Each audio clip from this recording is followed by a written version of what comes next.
Hey guys, Eric Sargent, General Manager at Ed Martin Toyota in Noblesville, Indiana, and today I'm going to show off my personal LC250. It's a 2024 Land Cruiser edition with the premium package. It's kind of a build in progress. This is going to be stage one. This is kind of what I've done to it so far. And then after today, it's going to be sent out to Colorado at Slee Off-Road, and they're going to do some more upgrades for me. So let's get started. So we'll kind of start in the front. Obviously it's a Land Cruiser, so it's got the square rectangle headlights, which I personally like a little bit better, don't judge. It's got the rigid fog lights, which are the dual color ones, which we're gonna delete those here in the next couple days. Okay, so one thing that I'm gonna show off real quick is underneath the hood.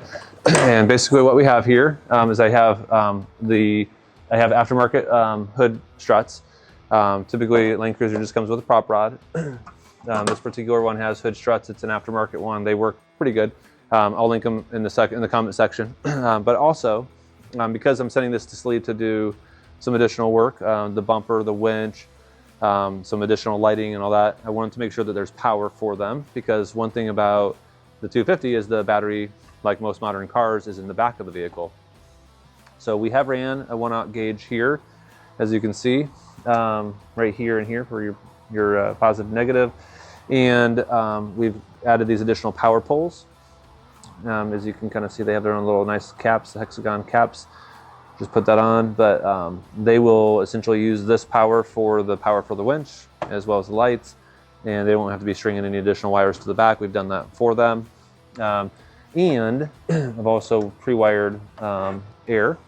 So we have our air chuck, and we left plenty of service loop here so that it can go on the bumper.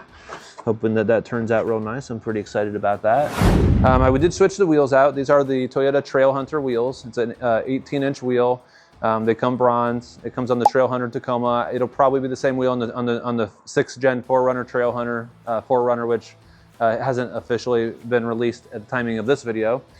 But it does have the Trailhunter wheels. Again, they're 18-inch. These are the Toyo Open Country AT3s. This is a 285/65 18. This is a 34-inch tire. It actually fits perfectly with no suspension upgrade. This does not have a suspension yet. It doesn't have a lift yet. It doesn't have a level kit or anything like that. So we're running 34s. Now this wheel does have a 40mm offset, so it does stick out a little bit more than normal.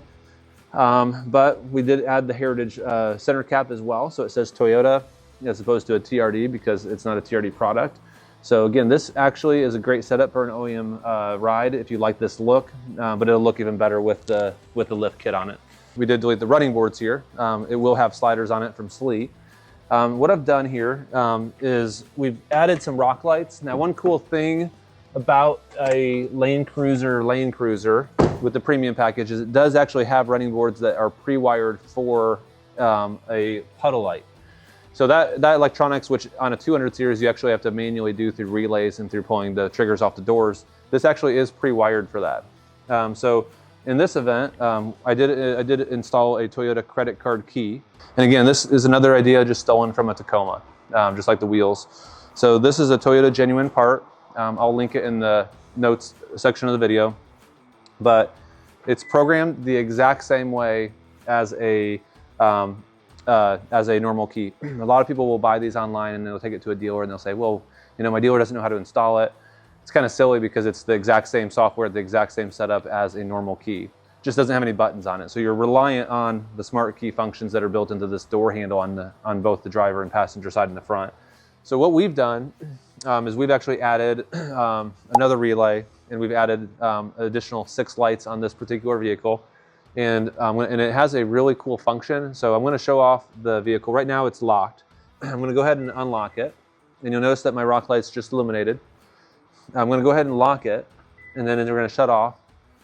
And then I'm going to step away from the vehicle real quick. And on a previous versions of this upgrade that we've done for people on other series of Land Cruisers, you have to unlock the car for it to work. But this on a 250, now as you approach it, watch the lights turn on. As I approach the vehicle, the proximity sensors knows that the key's in my pocket. Without me touching the key fob or the door handle, the lights automatically turn back on. So I'll kind of demonstrate it one more time if I didn't speak very fluidly on that. So what we're going to do is we're going to go ahead and lock it. There we go.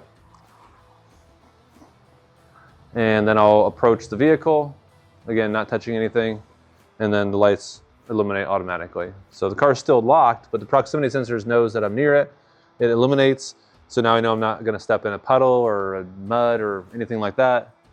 Touch the door handle, everything unlocks, lights stay on, and you're good to go. So that's a nice little rock light upgrade trick for the 250 on this truck. And I'll kind of talk to you a little bit more about what I've done to the exterior. So the first thing that I do when I get a car is I put paint protection film on it. So what I've done is I've got XPEL Ultimate Plus protection film on the entire hood, the entire fender, the entire front bumper, which is actually going to be removed here in the next couple days. My rocker panels, which is everything from the body side molding and down, as well as the A-pillars. And then the black roof is not actually vinyl. This is XPEL black paint protection film. So this is actually a paint protection film. So if I were to run this through, hit a limb on a trail or whatever, this is actually going to protect the vehicle as opposed to vinyl, which is just going to scrape up and look bad. And so it has self-healing characteristics also. Once you get it to 140 degrees, you can take the scratches out. Worst case scenario, you scratch it pretty bad and you just take it off and you put a new layer of film on it. So that's the paint protection film. I've also got paint protection film on the back of these mirror caps as well. Again, the A-pillars. So that's the first thing that we do. Tint the windows, of course. This is XPEL ceramic paint ceramic window tint. I've gone with a 20% on the side to match the rears. And then I've done an 85%, which is pretty much no tint whatsoever on the windshield, but just to get those ceramic anti-heat qualities. So that is tinted as well. One thing that I'll point out, and this is actually something that I preferenced from the port when I had this vehicle on order, is I actually put the body side molding on it. Some people like it, some people don't like it. I personally like the function of it because it does protect another door from hitting it and denting my car. But I also like the texture on it. It's a little bit bold. It's got some sharp edges as opposed to just a big bubble like on most cars. So it's got these hard angles on it. Kind of matches the angles of the car. So, to each their own on that one. But I like it. Also added the door edge guards, and again, did that at port. So it was done it's actually labeled on the Maroni label as that. And then of course, added a roof rack. We do sell for Prinsu as well as Westcott, Toyota, and a couple other manufacturers as well. This is the one that I chose, and I'll link to why I chose this particular one on another video, which I can link in the corner of the video. I wanted some handles. I'm planning on using my roof rack. I've already installed a solar panel, which I'll talk about in a few minutes, and some max track. So I wanted to have a handle so I could step on my slider and just kind of pull myself up. These are made by Agency 6. These are made in the USA. They're billet aluminum. They're bronze. They match the wheels pretty good. Maybe slightly darker in terms of shade, but all in all, in my opinion, they look fantastic. And again, we'll kind of go over the roof rack in just a moment. So kind of coming around to the back, I went ahead and blocked out I bought a Prado OEM emblem from another market. I think it was a JDM, Japanese market Prado. Had it painted black because they come chrome, so I sent it to my body shop and had it painted black and had it installed in the same location. US Prado, custom vanity plate, Indiana Land Cruiser plate frame. And I chose to go with the hitch carrier, or the hitch, the small cover, because there's actually two. There's a big bubble one that covers the hitch completely, which I thought looked a little goofy. This little one is actually, it looks pretty good in my opinion. So aesthetically, that's pretty much what we're looking at. You'll notice that I do have my ham radio antenna mount located right here. And as you know, probably, on these new 250 series Land Cruisers, they don't have a split tailgate. Instead, they have a full hatch tailgate, and then they have a glass pop. I actually like the glass pop. My biggest beef with the 250 wasn't the hybrid motor, or wasn't the power, or anything like that, the differential size or anything like that. It was really just a split tailgate, because that's something that I really use on my 200 series and previous generations as well. But now that I've been driving this for a couple months, I actually really like the glass, because it's easy just to pop the glass and reach in here and put your groceries in or take out something you need. And the way I have my fridge positioned right here, I actually can reach in my fridge right here, and I can grab, cans of Coke or cans of water or whatever I want to get without having to open the whole hatch. and that's actually pretty nice and handy. So all in all, I'll go ahead and pop the back, and I'll show you what I've done on the inside. Okay, so now that we have the glass opened up here, you'll notice that there's a handful of things that are different. First and foremost, I have a MOLLE panel on the hatch. This is kind of a wasted space, so I wanted to make it functional. And so I'm a camper, so I wanted to have a paper towel holder. So this is my paper towel holder. I'll try and link to this in the comment section as well, but they may not be available. Last time I checked to send the link to somebody, they weren't. But I'll send this. It's made out of steel. I did kind of modify it a little bit so that it'd be a little bit thinner, but nonetheless, this is a pretty cool product. They're kind of expensive. They're about $100, but again, I'll link it if I can find it. I've got an Elements 100 second fire extinguisher, and this is mounted with the quick fist mounts, the rubber quick fist mounts. Added a couple Baja lights here. I wanted to have white and red, so I did add one of each. These lights are just fantastic little lights. They're nice output. And I did go ahead and get the switched version of it. They make a rock light version, which is the exact same light that doesn't have a switch, but I didn't want to have another switch somewhere, so I just went ahead and got the ones that are switched. This is just some twist ties, those kind of rubberized twist ties that you can get at Lowe's for some tape to keep around. But this is basically what I want to keep on the back handy, so it's not kind of rolling around. You'll notice that I did add another button right here, which is not factory. This is just a kind of a generic momentary button. And the reason and what this does is that if you're inside the vehicle, it'll pop the glass. And the reason I had that installed, I'm going to actually add another one that opens up the whole tailgate. And that's because I do plan on having a sleeping platform where I can kind of inflate an XPEL air mattress and sleep inside the vehicle if I wanted to. And if I wanted to open up the glass to get some air in, it would be a lot easier than getting outside the vehicle. I can just press this momentary button and pop the glass and push it open. Same thing with the hatch. So that button has been added. Just added that yesterday, actually. So kind of coming to the inside of the vehicle. This is a TrekBox platform. I don't know, at the timing that I post this video, I don't know that these are actually available on the TrekBox website yet, but we had my Land Cruiser and one of my good customers that we're building a LC250 for, he really wanted to have a TrekBox system, and David at TrekBox didn't have a 250 to develop on yet. So we actually sent his out there, and he kind of developed this. This is a 4-piece platform. I'm going to probably do a completely separate video on this platform because it is so cool, and I want to show like an install video of it at some point. But for now, you kind of take my word for it. Maybe I'll throw some picture overlays, but this is really not much higher, if any, than the actual Toyota platform. I'm guessing just due to the thickness of this wood is slightly thicker.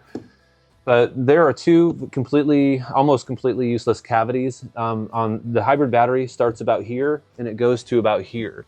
So there's a completely dead space right here in the middle, or towards the back behind the second seats that you can use to store stuff, but it's hard to get to that space. Same thing right here.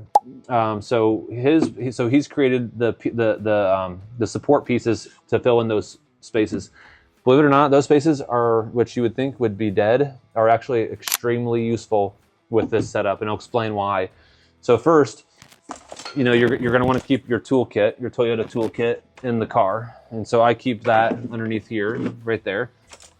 But I also like to keep a table with me at all times as well. So if I want to, this is just a kind of an Amazon cheapy aluminum fold table, but I like to keep that in the car as well, and this fits in here perfectly, and the vehicle shuts no problem. So I always have a nice little table with me, which would always kind of get in the way, but it actually fits under here perfect. Also, I wanted to have a little bit of I was kind of inspired by one of Descent Off-Road videos where he had these kingpin lights. So underneath here, I ordered some of those kingpin lights, thinking that this would be something cool that I could incorporate to one of my builds someday. So I ordered a handful of them. This is the 40-inch in white. And it's really neat. I didn't really plan on using it here, but because it fit just so perfectly, I went ahead and mounted it. And then I'm going to kind of push it with my hands, but you can see what I'm trying to do here is I'm actually tilting it. So if you wanted to, right now I'm aiming it down, now I'm aiming it kind of up. And although that you're never going to actually see this because you'd have to get down on your knees to see it, it gives you a nice ambient light. So if you're doing some, night camping or night cooking or whatever, you can actually turn that on and have a nice ambient glow, which I think is kind of cool. And I've got that switched through a Switch Pro, and I'm gonna go ahead and turn that on real quick. I'm gonna turn off my other light. So right now it's on, and again, I'm gonna actually shut the light off real quick. So you can kind of see the ambient glow here. And there are a couple different, it actually does dim, and they do sell a dimming module, but the Switch Pro, which I'm controlling all my switches by, actually have a dimming feature built into them. So I'm just gonna go ahead and press this button a couple times. So right now it's off, now it's on, and now I'm gonna hold it. I'm gonna turn it on, I'm just gonna hold it. And as you can see, you have these different brightnesses. So if it's night and you want it to be dimmed a little bit, no problem. So that's kind of cool. And again, that doesn't take up any really extra space because of the way that the wood is actually designed. So kind of moving on, I added a couple more lights back here, and I'll show you right here. On the Land Cruiser and other parts of the world, non-US markets, there's a third row because they don't have the hybrid motor, or at least it's an option. So because this particular unit has the restraint harnesses, as well as the grab handles, as well as the cup holders, as well as the USB ports for that third row in other markets, that really helps. Some people kind of complain about that, but it actually makes it pretty handy for modifying your vehicle because you have all this extra added stuff without tearing up panels. So now we're just kind of tearing up little plug plates. So what I've done is I've added, this is another one of those Baja lights. And then I've added some USB ports. And so there's 3 here. There's a USB-A and 2 Cs. And you can turn those on. And then I've done those on both sides. And again, kind of the same way as the hatch lights. I've got the USB ports. Again, there's 3 of them total. And there's the Baja light. And so I've just reincorporated that panel, excuse me. So I'm gonna walk around to the driver door, and I'm gonna talk to you a little bit about this setup that I've got right here. So now that we're inside the vehicle, hopefully the light's okay. These grab handles, again, for the third row in other markets, we don't need these here in the US because they're all 2-row. So what I've done here is I've actually I wanted to have a ram bar.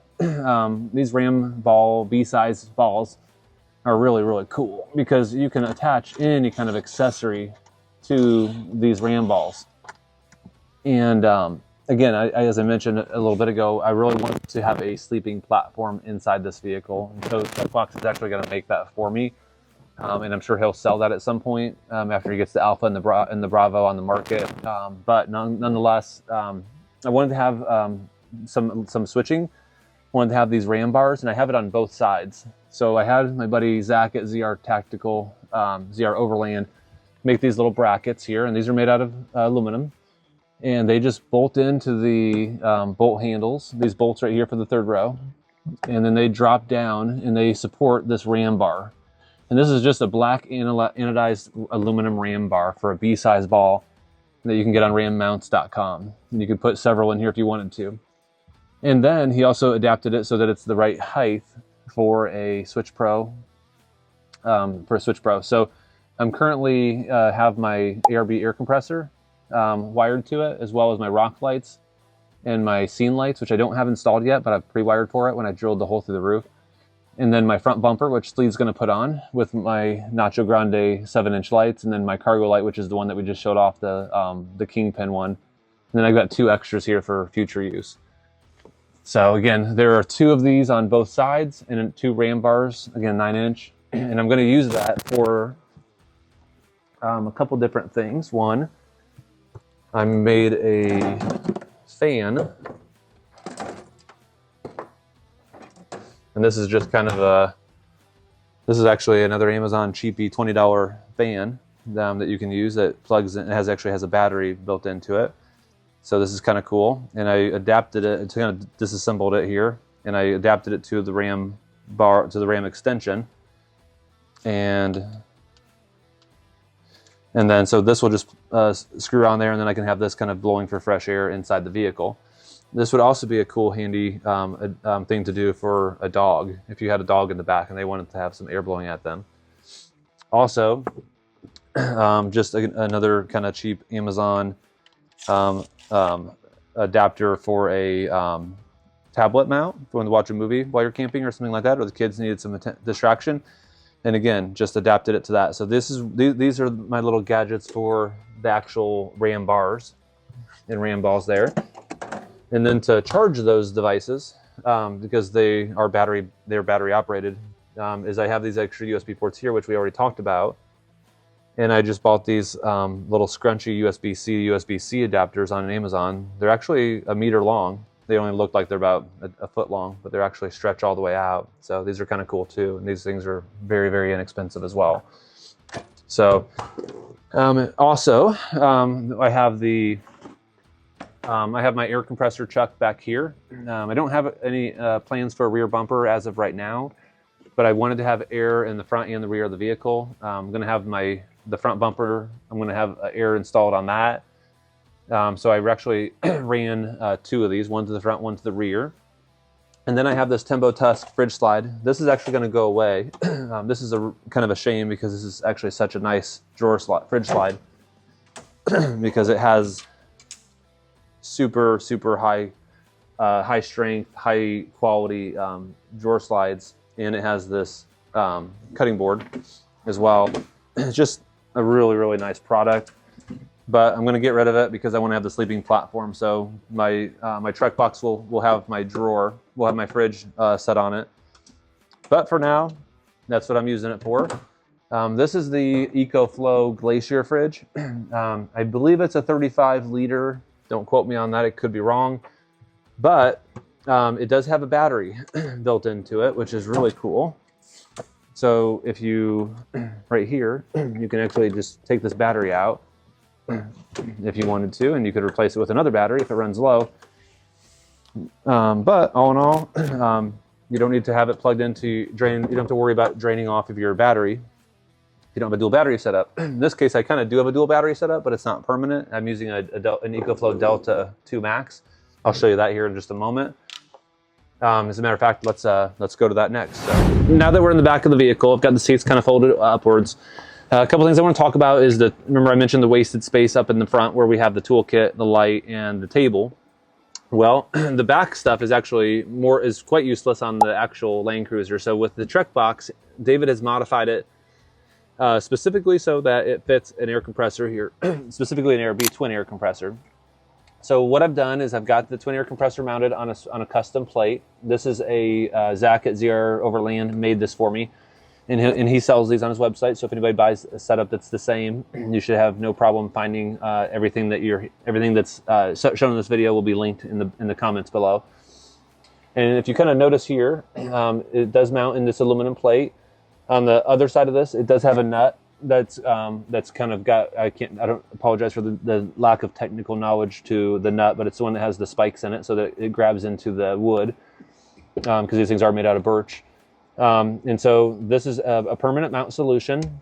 And then of course we have our solenoid here, our manifold, excuse me, here. We have our Air-B pressure control system here. And that's so that I can control the pressure in the tires or whatever through my cell phone. So I can put it at 30 PSI or 50 PSI or whatever, press a button on my phone and it'll automatically regulate the PSI. To whatever I choose. I've got 2 fuse boxes. I've got 2 Blue Seas fuse boxes, one for constant and one for ignition. And as you can see here, I've got a handful of accessories already wired up. Brock lights, USB ports in the A-pillars, hatch lights, ham radio, and I got my dash USB port. I'll explain what that is in just a moment as well. And of course my Switch Pro. And then I've got another relay that you can't see over here. Maybe we can B-roll over it. And this is going to control the rock lights. And I'll try and give you a quick description of what that is as well. And then so over here, we got a couple, we have 2 stainless steel air hoses that are in place here. One goes to the back that we showed already. And the other one will go to the front bumper, which I've already pre-wired under the hood. And then we have the solar panel. And this is basically the IP68 connections. that are going from the back of the EcoFlow to the EcoFlow 200-watt solar panel on the roof, which I'll show you that as well. You'll notice that I do also have a Cat5 cord right here, which I haven't plugged in yet because I don't have the tips, but I ran the wire, and I ran the other end of the wire right here. And the reason that there's that wire just hanging there is because when you're over here in the back of the vehicle and you want to see how much power you have in the EcoFlow, from the driver's seat you can do it through your phone because there's a MagSafe charger up front. But from the back, it's kind of hidden without really taking all your junk out and then looking at it. You really don't know how much power you have. So EcoFlow sells a really cool remote control that you can plug in through Cat5. So I've ran the Cat5 cable from the back of the EcoFlow to up here, and then I will mount that EcoFlow remote control up in the corner, which, you know, hopefully I'll have that pretty soon. So it was back ordered, but I know that it's shipped, but at the timing of this video, it's not in yet. So we'll show that up on part 2 of this video. Let's go ahead and go to the driver and passenger seat in the front. Okay, so now we're inside the vehicle. Couple first things is I have the ZR Overland MOLLE panels, which I am not really using the one here so much on the driver's side, but the passenger side one I've got all sorts of flashlights, knives, markers, and stuff on. But this is also where I store my transmitting microphone for my ham radio. You'll notice that I do have a 50-watt ham radio right here. I believe it's the ICOM 2305. If I'm wrong, I apologize, but I will link this to ham radio outlet on the comment section below. I love this ham radio. It's 50 watts. It fits just absolutely perfectly in this dead space on an LC250 because it's just a plastic panel right here. So you're not covering anything up. You can Mars mod. This is Mars modded, and you can have it Mars modded before you buy it, so that you can transmit on GMRS or ham simultaneously, sending and receiving. So it's a great overall radio, 2 meters, 70 centimeters. All in all, you know, not overly complicated. Doesn't have a beautiful LCD screen. It's just more of an analog clock type screen. But all in all, I love it. I like it better than the high-end Yaesus that I've had in the past. But it's a great radio. It seems to be pretty affordable in the $400 price range, but by the time you add all your accessories, it's a $1,000 investment plus the installation cost. So one thing that I hate about the LC250, and really just any OEM vehicle, the wireless car chargers, the Qi chargers, are horrible.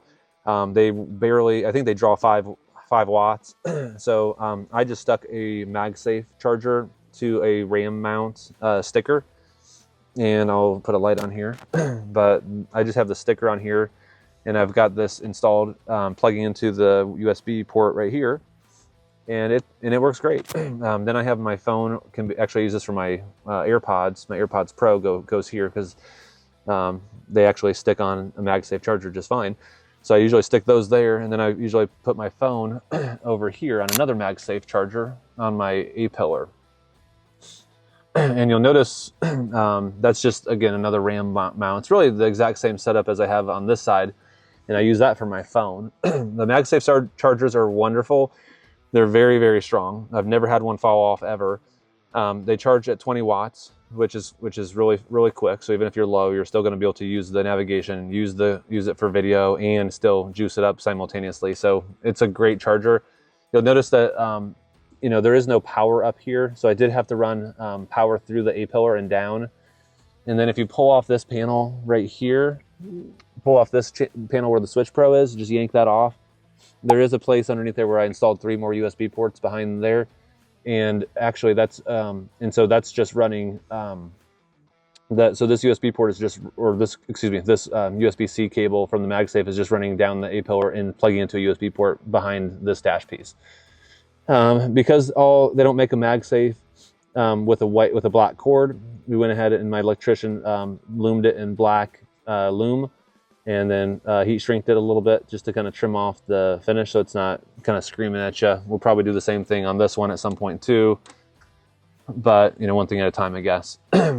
So another feature I'd like to point out, and this is very, very simple, is I have the ZR Overland Billit Aluminum volume knob. I like this volume knob a lot because it's textured, and so I can change the volume with one finger, as opposed to the Toyota one, which is just smooth plastic. You have to use 2 fingers. It's just an upgrade overall. Of course, you know, some people say that it's an aesthetic downgrade. I disagree completely. And it is drilled in. It is machined out with holes so that the illumination works perfectly good at night as well. Okay, so I was sitting in the driver's seat. To the left, you're going to have the Switch Pro, and this is actually pretty cool. So you'll notice that I had one of these in the back as well. You can have multiple heads for Switch Pros. This is one piece that I did have to actually drill into this leather wrapped or soft touch trim piece to make this sit on here. But I think it looks fantastic. Whenever you're drilling into a trim piece, you want to do it on a small trim piece, because if you ever want to go back, they're a lot cheaper than the big trim pieces. So again, we have the ARB compressor, we have the rock lights, we have the scene lights, which again aren't installed yet, they're pre-wired. And then the cargo light, which is the kingpin light in the back, and then my bumper lights. These two are just, those aren't being used for anything. So I have a room for a couple more accessories as well. And one more thing as well, as I do have another ZR Overland multi-panel right here for a first aid kit. Just a rip down one. And actually this is kind of cool too, because it just coincidentally, my Milwaukee M12 flashlight fits absolutely perfectly right there with no bracketry whatsoever. It's never slipped or rattled or anything like that. So just kind of a cool place for additional gear. Okay, so wrapping the video up, and I apologize it's getting a little bit long and boring.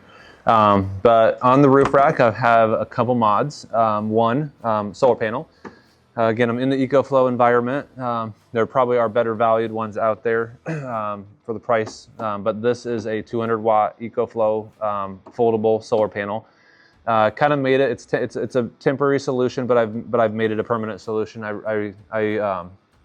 Zach at ZR Overland had did all this for me. It's a piece of aluminum, and then powder coated black.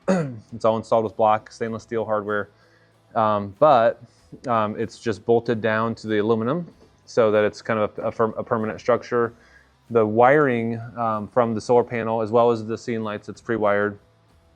Actually, we'll show that off in just a moment here, but we'll come back to that. While I'm standing on the side of the vehicle, the Max Tracks are using your typical Max Tracks pins, which you can do up to 4 Max Tracks. I'm actually going to replace these pins with a different setup that I found recently that's going to hopefully eliminate a little bit of height. I want to just shave off a couple millimeters here. So I have another Max Track aftermarket that's on order that will remedy this height issue. But I've got these aluminum plates here, again, from ZR Overland. Aluminum plates cut out on water jet so that it fits in perfectly for the Max Track pins. There are 2 of these, one for the front, one for the rear. Let me go back to the back and show you how all this is wired up. Okay, so now that we're on the back of the roof, I just want to kind of show you how the wires are ran. There really is no good way on a 250 to run the wires. Like on a 200, it had additional grommets on both driver passenger that you could run wires through the spoiler and then back out. It was a great setup. 250 doesn't have that. So wanted to run some wires to the roof for my EcoFlow solar panel, as well as my scene lights. So we ended up going with, and actually I don't know that you're gonna be able to see it. So what we'll do is we'll put a photograph overlay over the screen that you can see, which is going to show, and I'll link it in the comment section below, where we basically put a hole in the roof. It's a great place where we put it, so pay attention to the photograph, because you don't have to drop the headliner very much. Really, it doesn't. Dropping a headliner is just something that nobody wants to do. They're impossible to not break and clips, and it's just a hot mess. So the area that you're going to notice in the picture, that's a good location. And the product that we're using is something that has been on the market for a long time and is going to make sure the vehicle is watertight. So we're running the IP68 connectors for this 200 watt panel. And then you'll notice there's a Deutsch connector right here as well. And this is actually going to, this is pre-wired for my scene lights. And you can notice that there's left and right that's going to be on here. So the scene lights, I'm not sure which ones we're going to go with yet, but it's kind of a work in progress. But ultimately, this is kind of where we're stopping. This video is going to SLE in the next day or two, and they're going to do sliders, bumper, and they're going to do sliders, bumper, and a suspension. We're gonna go with the 3-inch ADS 2.5 sleeve suspension. So stay tuned for the next video. Thanks for watching. If you like it, please hit thumbs up, subscribe for future Land Cruiser content, and of course, comment in the comment section and let us know what you like and what you don't like.